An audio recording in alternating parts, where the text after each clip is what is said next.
બોટાદ જિલ્લાના ઢસા રોડ ઉપર મામાદેવના મંદિરમાં સેવા કરતા શખ્સને ઇલેક્ટ્રિક શોક લાગતા હોસ્પિટલ ખસેડવામાં આવ્યા હતા, જ્યાં તેનું મૃત્યુ નીપજ્યું હતું। બોટાદ જિલ્લાના ગઢડાના રહેવાસી ઘુઘાભાઈ નામના 70 વર્ષીય શખ્સ ઢસા રોડ ઉપર આવેલા મામાદેવના મંદિરમાં લાંબા સમયથી સેવા પૂજા કરતા હતા, જ્યાં તેમને ઇલેક્ટ્રિક શોક લાગતા અને સારવારમાં લાવતા મૃત જાહેર કરવામાં આવ્યા હતા, જેની જાણ પોલીસને કરવામાં આવી હતી।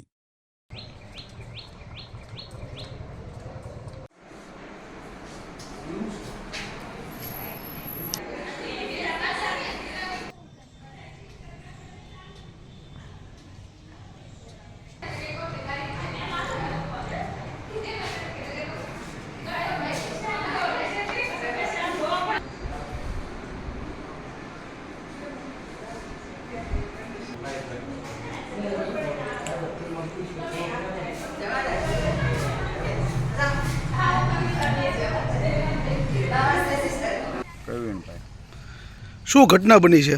શોટ લાગ્યો કોને લાગ્યો? મારા પપ્પાને। શું મૃતકનું નામ શું છે? ભૂગાભાઈ। ઉંમર વર્ષ કેટલી હતી? 70 વર્ષ। કઈ જગ્યાએ શોટ લાગ્યો?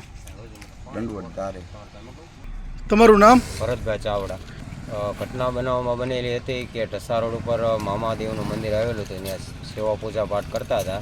તે દરમિયાન ત્યાં એમને શોટ લાગેલ હતો, ત્યાંથી સરકારી સિવિલ હોસ્પિટલમાં દાખલ કરેલ હતા, ત્યાં મૃત્યુ જાહેર કરેલ છે।